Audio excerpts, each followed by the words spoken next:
losing again. God damn it, I got a colic. Hair's all over the place. At this point, I'm getting to a situation where I've got this thinning promontory in the front that is separating, like, the berm here from this lake of lava in the back.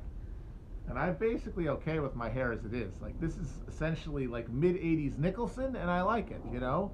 I think he looked like a goddamn pimp in fucking Shining and shit like that. Witches of Eastwick, come on. He was an absolute king. But I'm just worried if it keeps going, the peninsula's, the fucking isthmus is gonna wear away. There's gonna be some fucking global warming ass sea level rise. And then I'm in the Costanza zone, in which I get sides, which I just don't know if I can handle the sides. I mean, I'll have to if I have to, you know. You have to, you handle whatever happens, you know. But it is not something that I have yet been able to accommodate myself to. Hopefully, if it happens, it will I'll have enough time to say goodbye before I end up with sides. Not shaving it, can't shave it, can't do it, can't do it, can't pull the trigger on it. Just, it's a look, it's a general vibe and look that I don't really find convivial. I don't know. I wouldn't feel like it was me.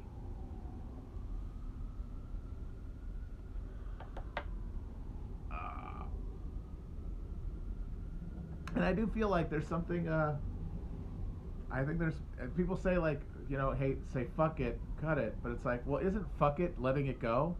Like, the real fuck it answer is just leaving it there, because it's more hassle to keep it that close. You got to cut your hair more often. Why? If you're saying fuck it, then the real fuck it is just letting it go, which is what I'm going to be doing one way or the other. So if I get the sides, then I got the sides. And then I will be a sides king. Oh, god damn it, the fucking volume again. This is really getting annoying. Maybe I need a new phone. I do need a new phone, but I haven't gotten one yet. I'm trying to fuck. All right, I'm gonna try to see if, because a lot of it is getting this thing to connect. Because if it actually is connected, shut up, everyone, be quiet. All right, I'm giving up. I guess I gotta use the fucking mic. The reason I don't want to do this is because people who watch on YouTube say that if it's not connected to the computer, it's really soft there, and it sounds better with the microphone, but the microphone isn't, or I mean, it sounds better with this than with the microphone. But if I do it with this, everyone gives me the business while I'm not doing the stream, and that is, of course, more distracting because it's right there as opposed to some YouTube comments. Oh god, what is wrong with everyone? Why can't people have a common experiential like framework so that they have, when they say fine, it means the same thing to everybody? Can we get some sort of denote some sort of connotative Esperanto? Because I don't get how some people can say it's fine and some people are like it's terrible. It's the same thing.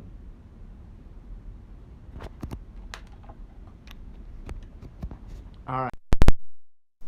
How are we able to have a functioning society with like agreed upon rules that we could all like follow some sort of rule of law or scientific pursuit or engineering if there's that much difference in people's experience of the same goddamn phenomena? How can things be that much determined by your subjective experience of it? Explain this to me. So, okay, this sounds good, but now the poor schmucks listening on YouTube, they can't hear it so good. So I don't know what to do. And since you guys are the ones yelling at me now, I guess I will listen to you. And that's just, you know, it's the way that young players are always screwed in any sports contracts. It's because the people who end up in leadership positions in the union are almost invariably veterans, and they don't really have anything in common with younger players, and so they're always happy to underpay younger players for them to maintain their privileges as big shots. And that kind of thing happened throughout all strata of business unionism in the United States, and it's one of the big reasons why, when push came to shove and the crisis of capitalism happened within a democratic framework, there was no working class there to speak up for its own interests, because the institutions it had been using to do that had been totally co-opted.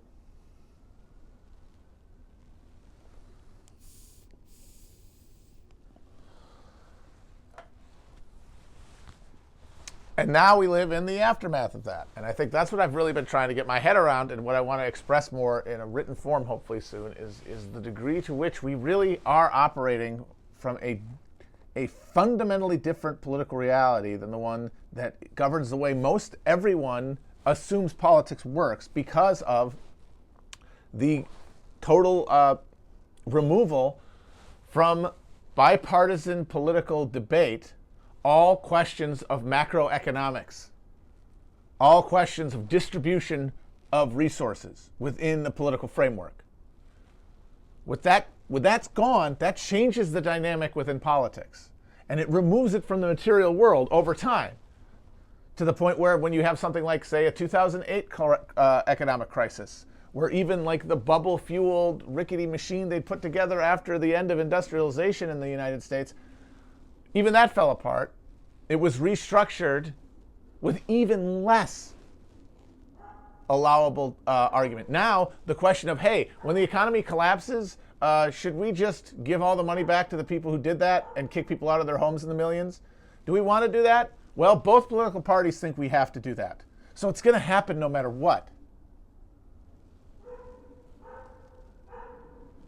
So there's no friction here between the political process and like our general trajectory, the thing that determines our actual fate, as opposed to the short-term, ebb and flow of the political fortunes of two factions within capitalism that mostly just change a distribution of intensity of infliction of pain on one segment of the underclass or another, on behalf of the same algorithm-ridden corporate overlords.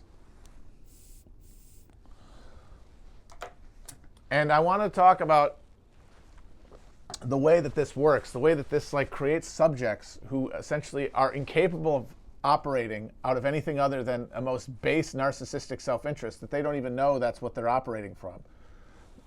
And that dominates the way we approach politics. We have been declassified. We do not process class through lived experience or expressed through culture as experience. We live atomized lives as consumers. We are consumers first and foremost. And so if that's the case, and I think it is, because we can no longer hold the fucking machinery of state anymore. Like a working class is a class with in itself that works on its own behalf, a class for itself, what Marx called. That's a transition. That's class consciousness. And we were flickering there for a while in the U.S., but the door slammed shut in the 70s. The fucking box got opened and the Schrodinger's cat died, to use that analogy again. And the thing was dead on the table. And what replaced it was this lived experience of consumption. And so that means that we have to look at, if we're going to look at what the general trends are of our social organs, of our destiny as a nation, and then of course, because of our central place in the world around us, the world itself also.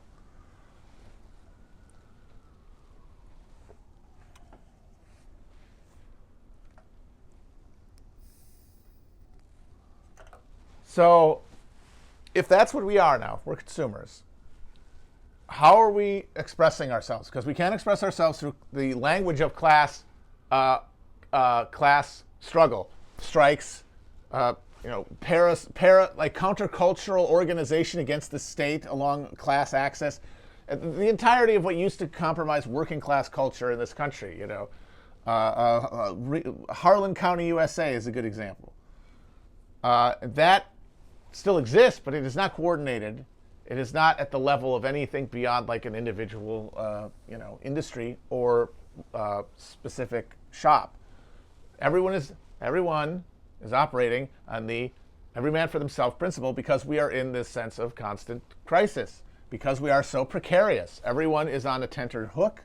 That means everyone is forced to choose the most, basically the illusion created by the total precarity of American life post-1980 is that the building is on fire. Because everyone is so fucking precarious, all problems, all political questions specifically, are phrased in the assumption of a burning house with a very narrow time scale for survival, because everyone lives that way. When in reality, these questions are, the house is fucking fine. The house is fit as a fiddle. The house could provide for everybody. But we don't think that way. And if the house is burning, who do you save? Do you save the neighbor's cat or your cat? Do you save some stranger who's wandering around for some reason in the second floor, or your grandmother? Do you save your wife or your? I mean, it's the lifeboat ethics, and that is what we live with. That's the politics we live with because of the precarity we all feel. And that means that all politics are based on this grasping panic and this expressed as sadism, as I have said. The sense that we're going down, we have to protect for us what we can, which is why Democrats and Republicans align in whatever their narrowly felt economic interests are, they support them. Now, that means that working class people are more likely to adhere, to the job they do there. But everybody, even if they're positioned, in that tenuous zone we all are, where we're both exploiter and exploited, the stuff we get, we're going to cleave towards, and we're going to want to hold on to.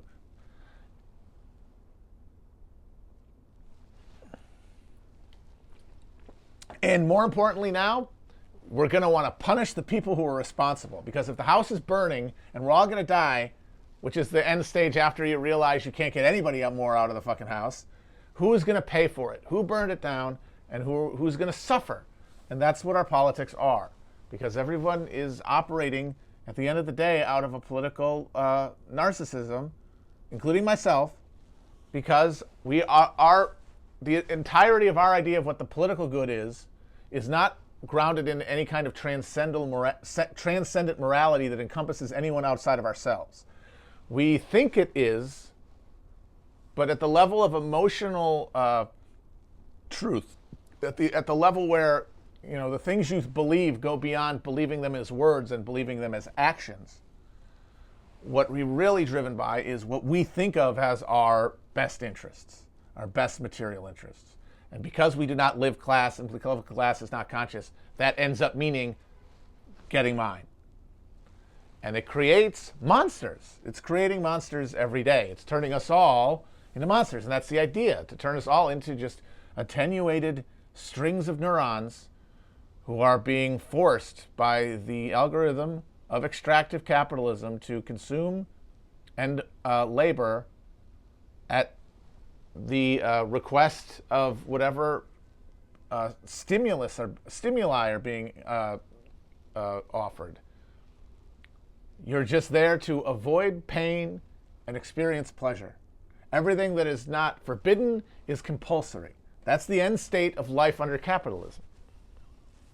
And we're all headed there slowly. And it happens within our lifetimes. It happens in the lifetimes of families. And it's not like that means people are worse now.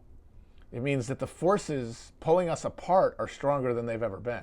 And it means that our expression, our cultural expression of our attempt to, battle the tide and maintain some dignity is marked with that. It's marked with the trauma of that. And I think a way you can look at that is look at who the last two presidents were. The presidents who came in the wake of the 2008 crisis, when there was this massively unpopular bailout that no one wanted. And it happened during a transition of power from one party to the other. This is still amazing to me. Nobody wanted the bailout, politically, like the people. No one wanted it. And both parties got together, except for a handful of Republicans who had cover to do it because they knew it was going to pass anyway, voted for it. And both presidential candidates running supported Bush's plan. And when Obama won, he continued it. In the aftermath of that, we fully inhabited a world that we've been transitioning to, or accelerating our transition to towards the 70s, obviously. But really, like, this was the moment of like full liquidity of the liquefaction of the barrier between the spectacle of entertainment and culture as expressed by our purchases of media. Like, that's the sum total of what we are, right? Is what we buy to watch. And because that's the residue of all the other transactions that make up life as a commodified atom, but that we can't see except in our like anecdotal daily life. The only expressions that we can access are cultural, which is stuff we pay to observe, some way or another, an economy, because everything has been commodified. And the way we do that politically, the way we do that the political expression of that consumer thing is voting. And so there was this dynamic where our expression of our lives as atomized consumers, composed of buying things and once in a while voting, created this dynamic of a political superstructure and a cultural superstructure. And what we did, who we voted for in our acts, our symbolic enactment of our consumer choices within politics, would then like create a material condition that culture would respond to. And the degree to which that vote contributed to a change in anything has reduced over time to now where the stick is not connected to anything anymore. Or if it is, it's at almost the quantum level. The machines are grinding on behind the scenes almost completely. All we really have is the shadow of the shadow. That has left a gap in our belief of ourselves as political actors. Like, this stuff's not working and yet we still care. And that means that hole has been filled with our absorption of politics into our overall emotional response to media in general. It becomes part of our media diet. And so the expressions on the population level, in the hundreds of millions of people level, the only population level you can get to where like you can really trace trends meaningfully and screen out all of the noise, you have what people watch and buy and listen to and what people elect. And since 2008, we have had our choices. And what we have done is essentially recreate two archetypes of two different groups of people divided by geography and demographics mostly. Not class, one of them, but not in any way the determining one.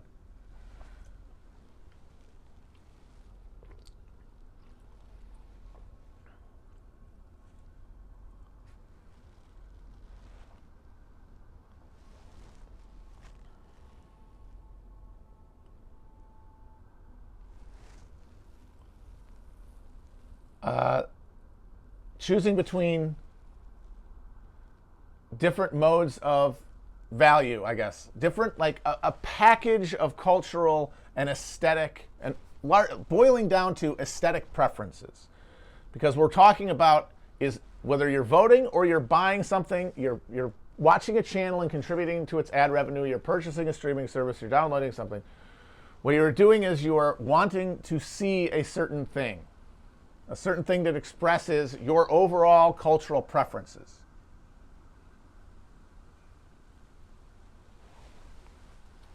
And I think that we can see those both in the politics and the political figures that we've exalted, specifically the presidents, because that's the biggest sample size you can find, right?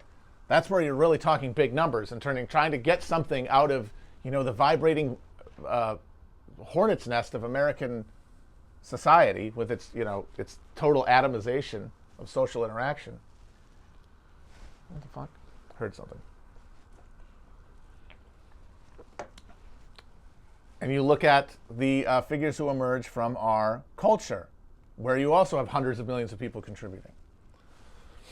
And this brings me to a subject that I've been talking about for a long time. I wrote an article for it, embarrassingly enough now that I look back on it, for Current Affairs a few years ago, where I kind of scratched the surface at what I was trying to get at about prestige television.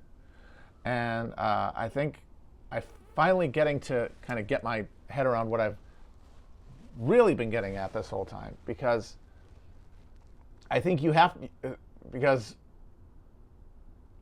what really made me realize this, because I've been trying to articulate this. I wrote the article, which I think was okay, but it really glossed over a lot of important stuff, and I've refined it over the years. But what really kicked it in for me was the realization, and I think I've like known this in the back, and other people might have said this, but it never really hit with me before, that Barack Obama is the prestige TV president, and that's been sitting in my head for a while, and I finally figured out like what I meant by that, and now I think I understand, or at least I think I'm close to it. So I'm going to try to talk this through.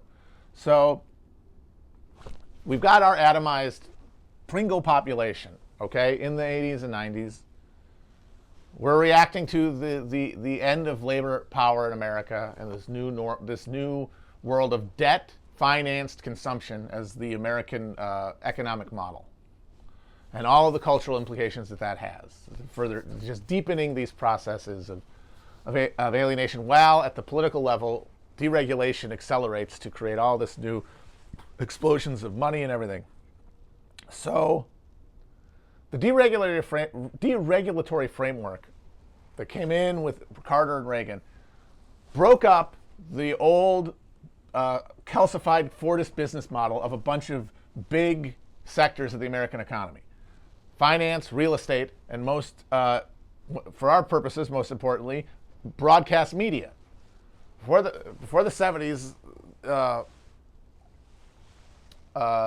the media, the television media, what that meant was 3 networks that put on shows every night to try to get as many eyeballs as possible to sell soap and beer. That was it. And what that meant is television was broadcast. It was trying to catch a big net. And even within that, there all of the attempts to like narrowcast for like soap operas for women who are home all day, and westerns for dad, and cartoons for the kiddies. Those are all sub-demographics within a broader conceived like American suburban family. Right? It was a family thing, and the demographic was, the demographic was made by the media itself. You know what I mean? It was totalizing. Obviously, the reflection of it was biased because of racial prejudice and all of the attending distortions that brings. But the people making it were making it on behalf of what they imagined to be an American audience. And of course, that was a very racist assumption, patriarchal and all that. That was part and parcel of the social order at the time. And, and as a result, but that's not, that as bad as it was, is not what we're talking about when we're talking about what the business model was. Getting people to watch the shows, as many as possible, by making them appealing to as many people as possible. What that meant was television was not a challenging artistic medium, because you couldn't afford to make something that a lot of people didn't watch. It was that simple. It brought things towards the middle. Like there were higher brow shows on TV, especially miniseries, and there was lowbrow stuff like Hee Haw or whatever. But there was still a sort of a self-conscious sort of middle tier thing, a idea that this is a general product for a general audience, meaning like there's things below it on the entertainment scale that are more tawdry, like B movies and pornos maybe, and like professional wrestling, and then there's things that are more refined, like theater and books and the opera. And we're right in the middle, and that's where we are. Like you can stay there, you can go out, either way, but we're here. Deregulation broke the whole thing up, and it brought a new business model in, and that was making things for people to pay for, a fee-based system. Now, the challenge there is, well, how do you get people to pay for something that they get for free? And they say, well, if this is what they're looking for, we'll go here and here. Now, the easiest place to go, of course, is below, obviously, because it doesn't require art. You don't have to have the perfect chemistry of people coming together to bring something that has any sort of agreed upon quality. The quality of nudity or a guy's head getting cut off or the word fuck is purchasable. It's quantifiable at dollars and cents. And so when HBO, for example, started in the 80s, called Home Box Office, the pitch was you can watch theatrical films in your home. And that didn't just mean, because you could see those on TV too, unedited, nudity, violence. And then when they started doing their own shows, like First and 10 and Dream On, which I remember watching as a horny youngster, the premise is essentially this is as good as like a mid-tier network sitcom, but there's tits. That was the entire pitch. It was not highbrow at all.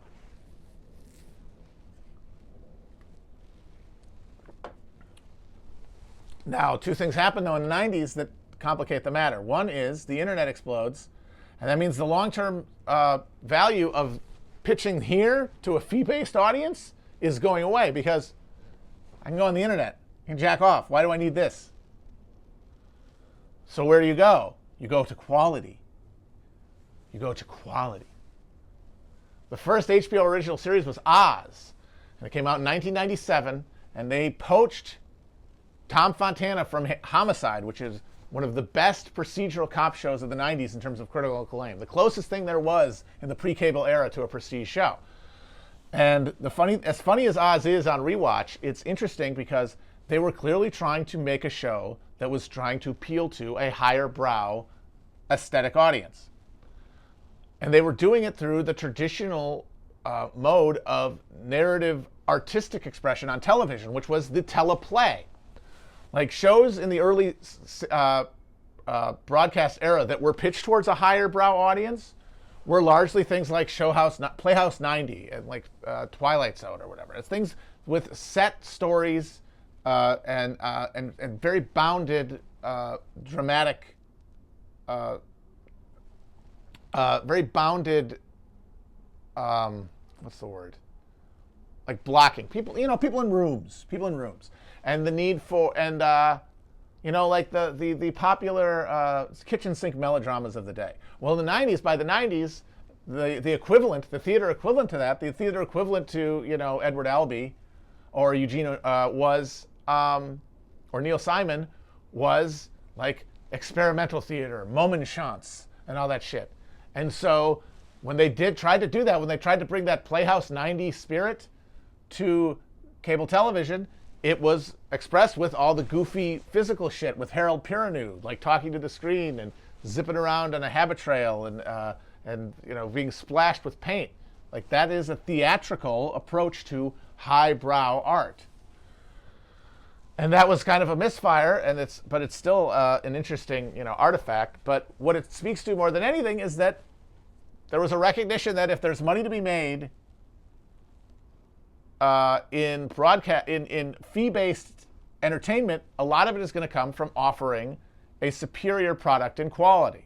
Now, this is early. That calculus changes later, but while there's still this remnant monoculture, it's quality as broadly understood by like a educated audience who is always who you're pitching mass market entertainment to.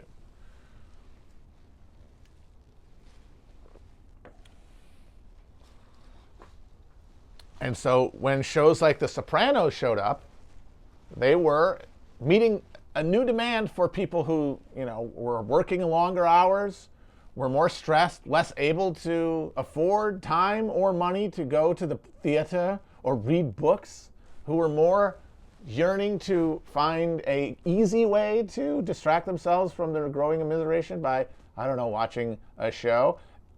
The Sopranos and those attendant shows and the network of recap-related economies that sprung out around him were there to codify a new standard of quality within the entertainment industry around this new model. This is essentially this new business model. Like it's the entirety of prestige TV as an ideology is just wrapped around the material reality of the fee-based cable television model competing with and replacing the broadcast ad-based model.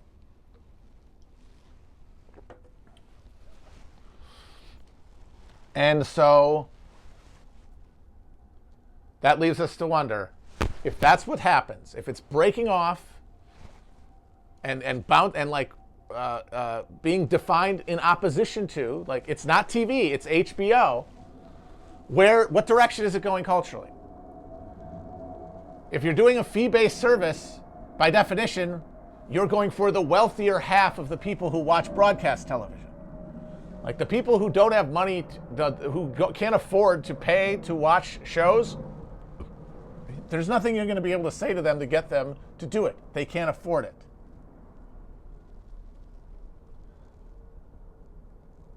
As long as there's a free alternative that offers something that to them is essentially the same thing.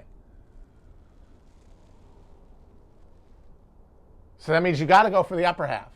That means you're going for the more educated half. You're going for almost exclusively college-educated people. The people making the program for them are exclusively college-educated. And what do they come up with? What is this feedback loop of people paying for services, talking about the shows staying on, creating culture moving forward, rip-offs being made, an entire genre of programming being created? What do they come up with? Sopranos, Breaking Bad, Mad Men. People have joked about how it's the anti-hero. It's the figure of tortured but highly competent narcissist sociopathy. And there's a whole cottage industry of critics asking the question, why do we look up to these psychos? And it's because they're us in exaggerated form. They are the Luciferian selfishness that drives everybody under capitalism magnified into these figures of our reflection on ourselves. And when I say us, I mean the people who watch these shows. So the college-educated half of that middle and upper middle blob. And what do we see? We see these psychopaths who operate purely from narcissism, and then the drama of the shows is them dealing with the consequences of that they don't like. And they are, of course, I'm not saying that we're all as evil as they are. We're not anywhere near as evil as they are. We all have humanity that they don't. But on the flip side, they are also much more competent and powerful than we are. When I say that they are us, I'm not just saying like their worst. They are our dreams of ourselves, our dark dreams of ourselves. If we were, essentially, those characters are answering the question, what would I be like if I was handsome as Don Draper, if I was as good as chemicals as Walter White, if I'd inherited a mob fortune and was also smart like Tony Soprano? What would I be like? What would I do if I had those suite of skills and suite of abilities and traits and attributes? Those exaggerated status. And the answer is we would be monsters. Because we're operating from selfishness.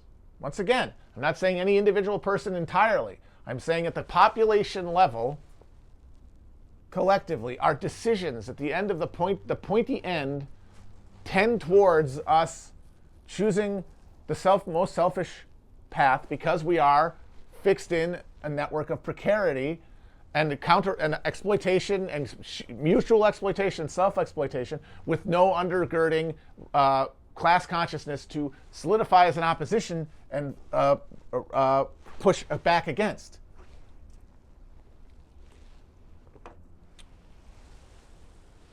Now, that's what's being created by the prestige TV genre. That is going to become sine qua non, in my opinion, culturally, with the Democratic coalition. I'm going to just say it. That's the Democratic Party. Prestige television, viewers of prestige television, if you want to, people say I talk too much college, non-college. If you define it correctly, I could say prestige TV, no prestige TV. Or rather, prestige TV self-consciously indulged in, and prestige TV indulged in as just something else on the cultural menu, and that like the whole package of prestige TV cultural artifacts and like expectations and values are just sort of invisible to you. So if that's what they're getting, what about the bottom half of people watching network television? What are they going to get?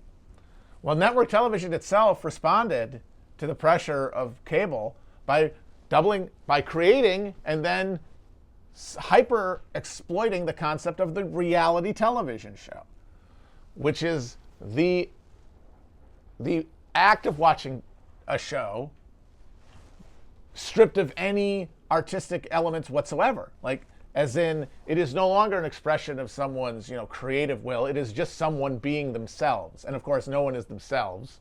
Everyone is performing. But the barest art in reality programming is the art of performance of oneself, which I could literally get that anywhere. It is just transparent. And there was a while there in the late early aughts, just as reality TV is shaping up into a genre, when prestige TV was shaping up into its own genre, reality TV was reaching depths that it has not gotten to since. Shit like fucking Who Wants to Marry a Millionaire? The Swan, where people with like facial deformities would get plastic surgery and then compete in a beauty contest with each other. Man vs. Beast, where Kobayashi had an eating contest with a Kodiak bear.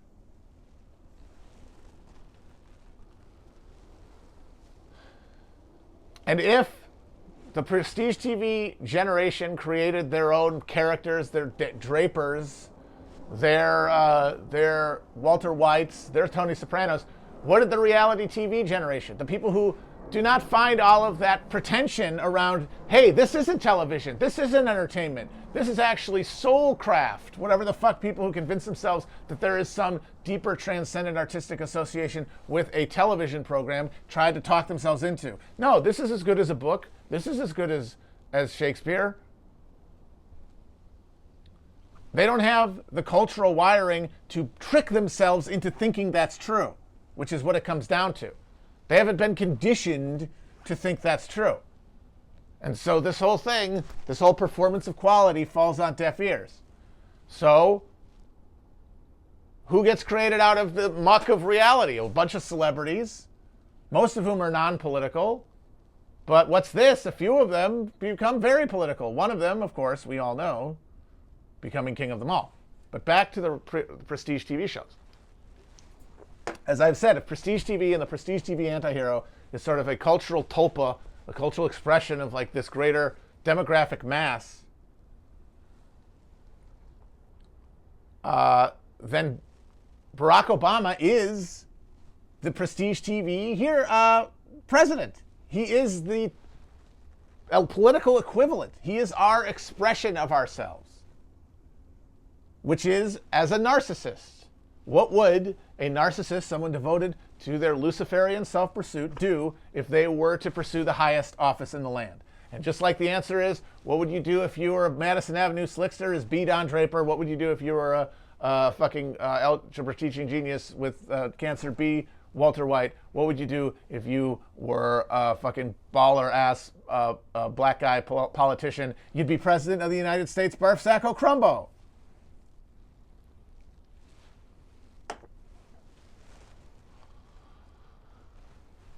And if you read the stuff that Obama has written about himself, he seems to know that he is this character. Like, he is driven to express himself, which is what we all are driven to, right? Like, that's the other part of this narcissistic compulsion, is that how many people who watch all this television, watch these movies, believe themselves to be destined to participate in that process, to contribute to it. How many people have flames of self-expression through like a creative life? That is the only life, by the way, that means anything in the entertainment that we consume. Every fucking movie and TV show premises on the idea that working with your hands long term is a fate worse than death. That's basically the lesson we get from the culture, is that you have to have a higher ambition.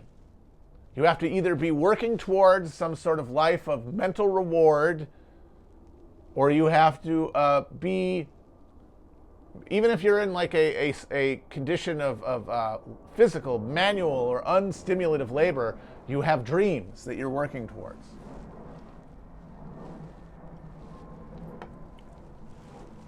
Like, and so we're all looking at ourselves through our entertainment, is what I mean. Is that in a totally commodified artistic and cultural space like the one we have in, all art boils down to flattery. Because you're trying to get people to watch it, and people are going to watch it if there's something they like about it. And like, we could talk about what quality is, but quality is much harder to buy than pandering. So what we get over time in every program to some degree, even our favorites, but more degree in others, and over time more and more, as I'm saying, this is a fucking linear, this is a progressive process. This is art being attenuated out of itself as we get micro-targeted. The sum total of our media consumption is flattery. And you say, well, why are the anti-heroes? Why aren't they good guys? Well, we have the good guys. Those are us in our fantasies of ourselves.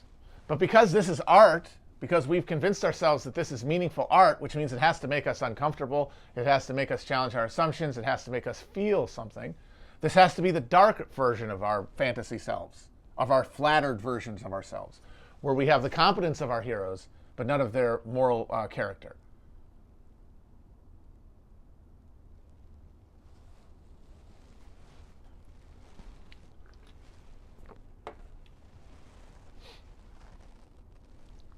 And Barack Obama pursued his life like a fucking prestige TV anti-hero.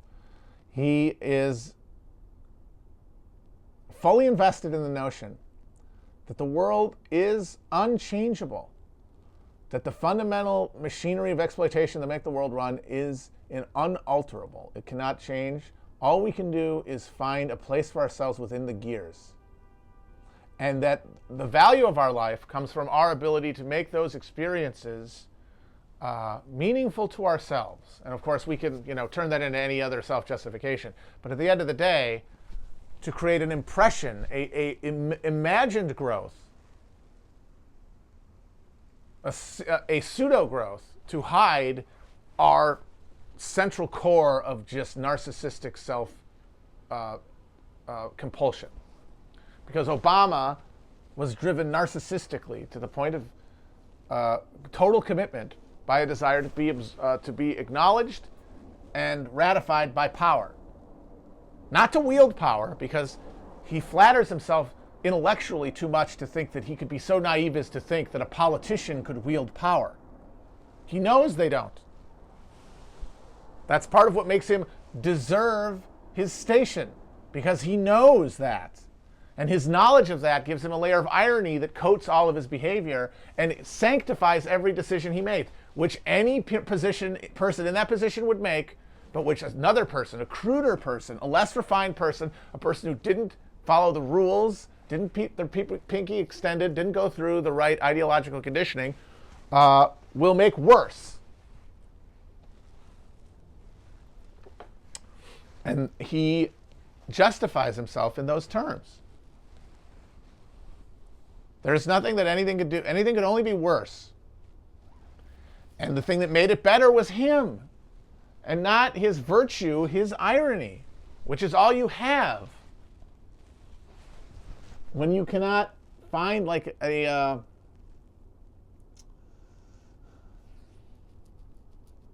when you feel that sense that has happened to me of total complicity in all the worst and most monstrous facets of life, There is a deep desire to just pull your own skin off and deny your guilt. And that has to go somewhere. A lot of it goes, some people, reactionaries, for example, love to put it outward and blame others. But a sophisticate uses irony to condemn themselves while at the end not condemning themselves, giving themselves the reprieve of self-awareness.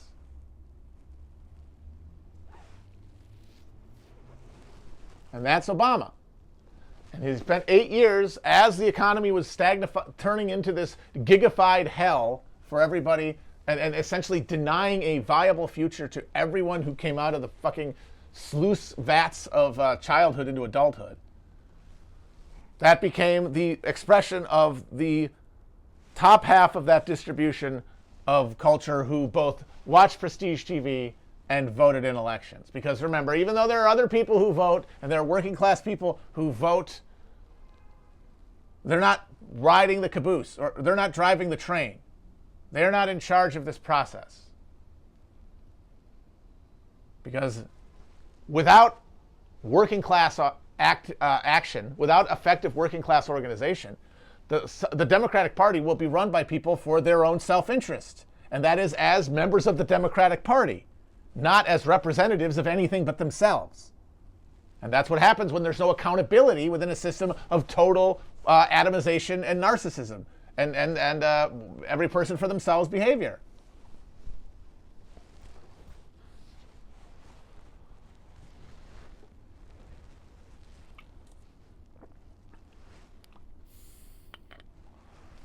And so that means that these shows are essentially the brain of the people who run these parties and the people who put out the talking points that make up the cultural conversation around both the shows and politics. And this is the PMC as people define it. This is like the thing that needs to be killed according to people. But what they're missing is that it is just this ghost. It's a ghost of a machine. And it's not in the sense that it's haunting it, in the sense that it's like levitating away from a fucking corpse. And so politics at the Democratic Party cohered around this Obama consensus, which broke down which basically broke down for lack of a successor. Like that was the real reason they were fucked after that, is they needed another one and there wasn't any. But more importantly was the eruption of, or actually no, Felix said something today on the show. Hillary was the FX version. Like Obama is like the HBO AMC antihero. He's Walter White, and Hillary was Jax Teller from Sons of Anarchy, just the oafish FX metalhead version. Because she's from the 90s, and she wasn't of the moment. Like Obama just stepped into it like a fucking wraith. But anyway, while Obama was creating this thesis, this political thesis, reality TV was creating this antithesis. And because it's reality television, and because the membrane of like propriety that the college people have around themselves, that prophylactic of propriety that they use to fuck reality, even though it does nothing, it has nothing, it's just denying themselves pleasure, they don't have, they're raw dogging reality. So give me Donald Trump, give me the actual reality show oaf, give me the guy whose only actual artistic talent, his only talent in life is being obnoxious in a way that is compelling to watch, and then make him the president.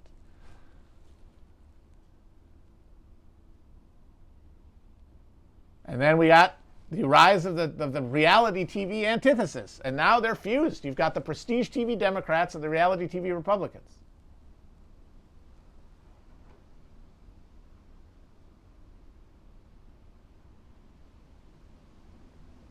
And that doesn't mean that, we're going to get another case of like perfect examples like this. And I think that these coalitions are going to see some pressure in the coming years for sure. So there's no way of knowing where it goes from here, but I think that's where we are now. Oh, okay. That was good. Yeah. Trying to get all this stuff straight because I want to be able to, whenever I get anything done written down, I want to just be able to feel like I have made my case and I don't have to like defend it anymore. That's my main thing.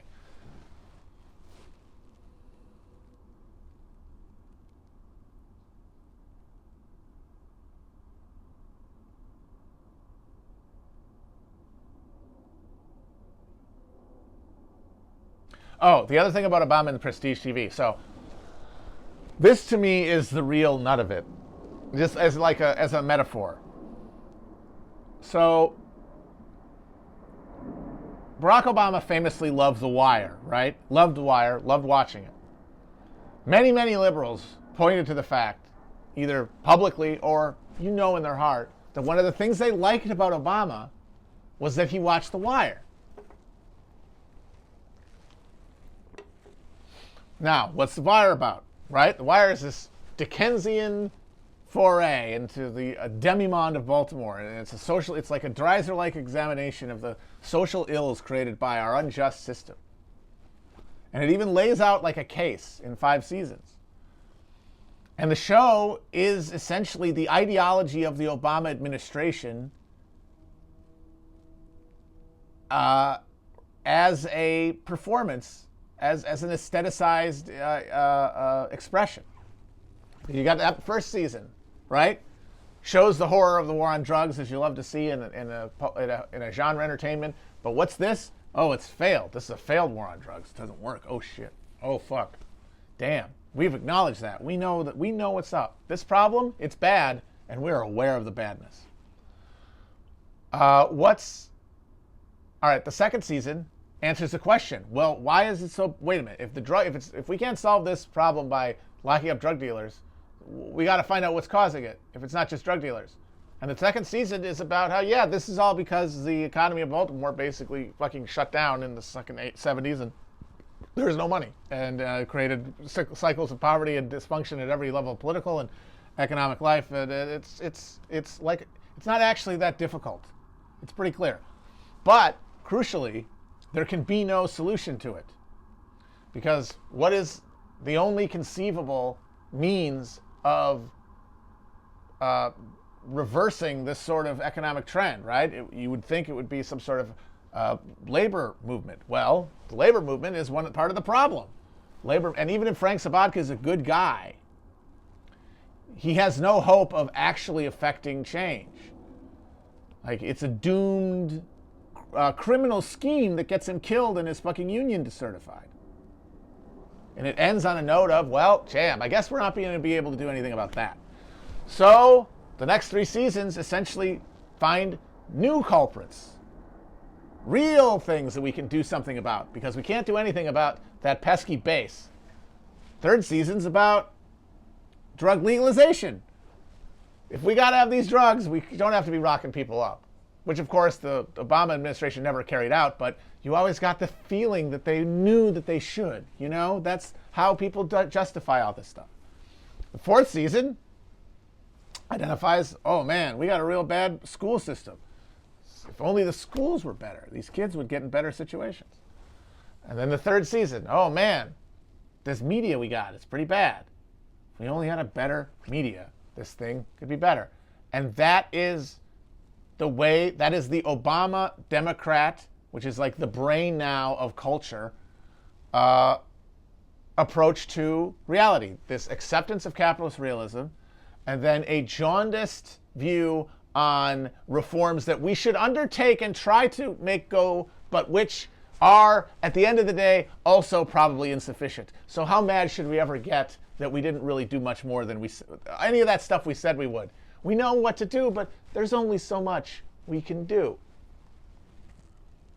And for a lot of liberal Democrats, the fact that Obama watched The Wire stood in for having any actual coherent approach to any of the problems in The Wire, because he'd seen it.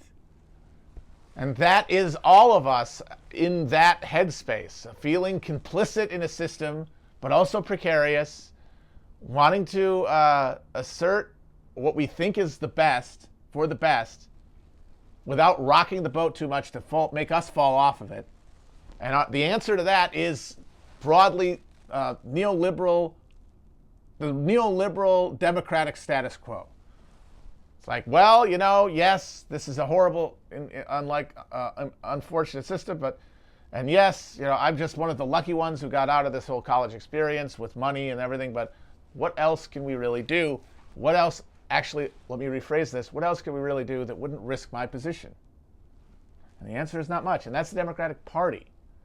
But the thing to remember is the Republican Party is equally held by the wealthiest and most class coherent and portion of the people who reject all that bullshit. The ones who see this package of values and say, no, thank you, I'm on the other team.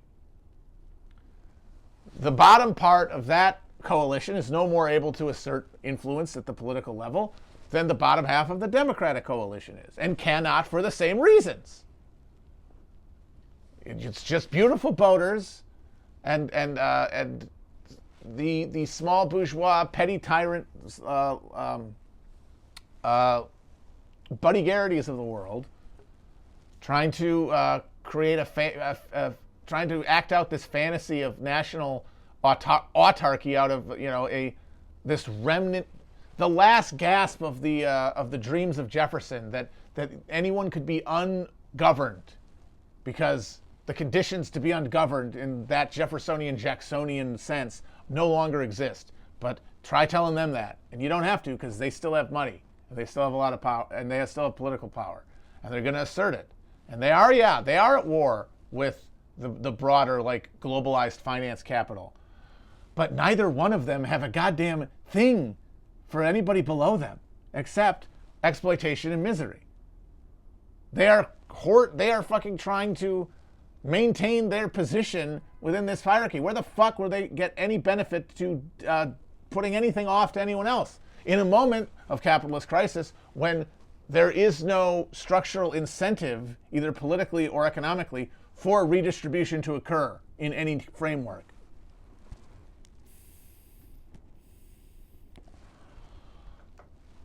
And that's why you cannot get anywhere through either of these parties. I did watch The Wire. What are you talking about?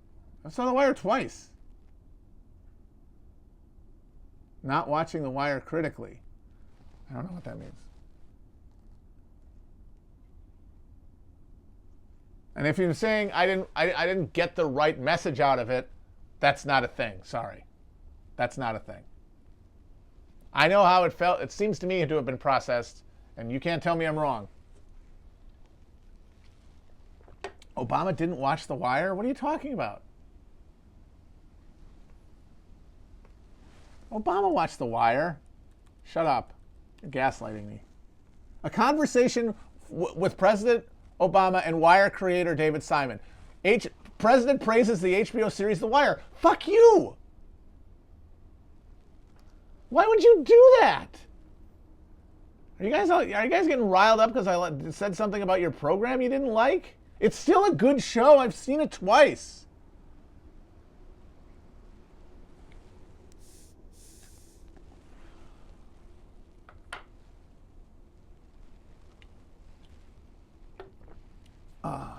Y'all are gaslighting me, and I'm not here for it. I'm not here to be gaslighted. And by the way, forget what the politics are with The Wire. Its entertainment value is undeniable. The great acting, some decent photography, some decent camera work, although nothing too impressive. It's not one of the more, it's like intentionally sort of neorealist, I guess. But without the wacky camera movements. And there's good stuff in it. I enjoyed it. I've seen it. I'm just talking about its residue. It's like political residue. And I see a lot of people saying, like when Obama says he likes Parasite or something, they say, did you really get it? It's like, well, you didn't really get it either. Nobody really got anything. You get it the way you want to get it. He's getting it the way he wants to get it. And we're all getting it the way we want to get it. And I think people like Obama get it the way he got it.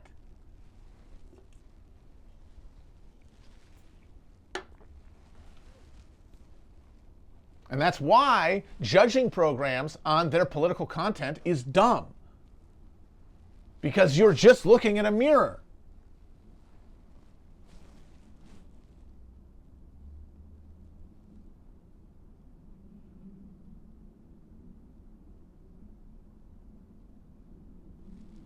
Carcetti, that's somebody said that. The only person on The Wire who would have watched The Wire is Carcetti. Exactly.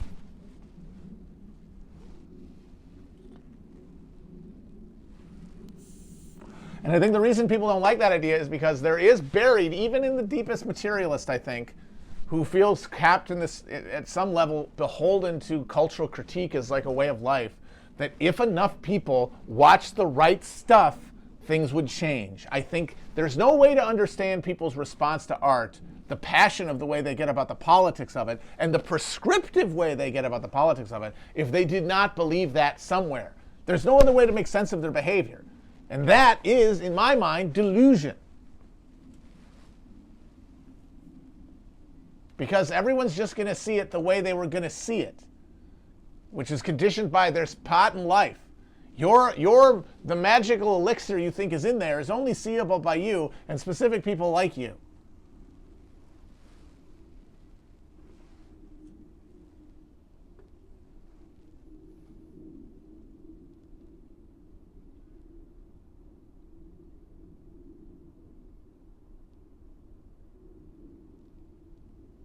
So, like people say, does Wolf of Wall Street encourage being an amoral scumbag? Yes, to amoral scumbags. I am not an amoral scumbag, and I had no desire to become one after watching that movie. It's a great movie. That has nothing to do with it.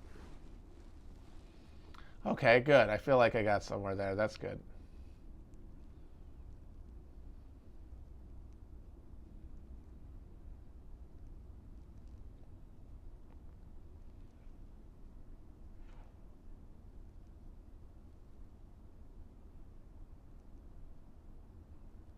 Shit. I'm done watching TV. I wanted to get this out there, and now I feel like I have. I feel like I finally kind of birthed the baby on that one, because more than anything, when I was talking about prestige TV, I just wanted to get at the idea that the quality that's being imported there is a fantasy that we're all kind of participating in, consciously and unconsciously, because we have to make do, or we feel that we have to make do with it. And I don't judge anyone for feeling that, but I do feel like that's the underlying drive. And I didn't really ever feel like I articulated that as fully as I have here. I feel good about that. Most cringe HBO show. That's a good question. I haven't seen all of them. That fucking, the weird romance show where they were all fucking all the time. Tell Me You Love Me or whatever the hell it was. I was kind of like, what the fuck is that? What? Dream On is good. Shut up. It was a sitcom plus boobs. What else do you want? Weeds is a Showtime show. How dare you? Oh, God. Newsroom is very cringy. Newsroom is quite cringy. I've never seen John from Cincinnati. I kind of want to. I've heard it's pretty funny. I loved Tales from the Crypt. Oh, my God. That was appointment television for me. Fucking Crypt Keeper. What a stitch. And that was HBO in its quintessence there, before they got fancy. It was literally just EC Comics. The stuff that they used to keep under the counter in the 50s. And they had fucking conferences. The fucking Kefauver committee had William Gaines in to ask him why he was perverting the youth. And that kind of content would never cut it with the FCC. Just condensed into a show. Guys getting their heads chopped off and topless women everywhere. That was the original pitch. And then they got haughty. And the thing is that's the lie, because you can buy tits and blood. You cannot buy art. And that was the lie that HBO and all these other motherfuckers have been selling ever since. And all these streaming motherfuckers have been selling ever since. That this narrow-casted pablum, this algebraically created shit, this machine-learned garbage is good. And why? Because we need it to be. Because we fucking need it to be. Read a goddamn book. I'm trying and failing. Trying to read books, trying to write a book. Books are good, folks. What can I say? Books, we love them. We love a book. We love a book. Just read a book.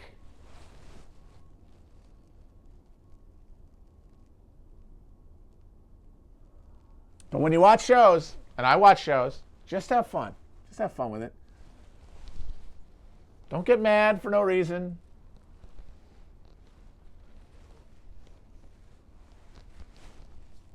And don't go into a show going, how can I use this show to express a political view in some way? Or like get mad at it, or decide that defending it is part and parcel of defending like all that is good against the rising tide of reaction.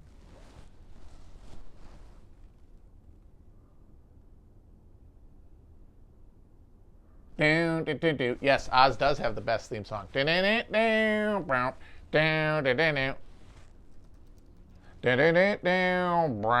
gotta say, much better than The Sopranos. If you had told me that I had to judge which of those two shows would become the big cultural defining hit come out of HBO's prestige lineup, and just by the theme song, I would have said Oz.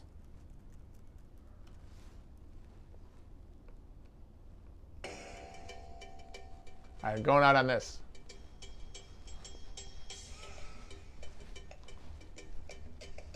Yeah, the Sopranos song is terrible. One of the worst.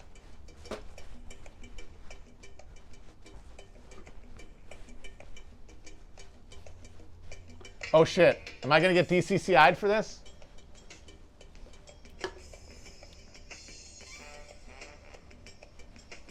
All right, I don't want to get DCCI'd.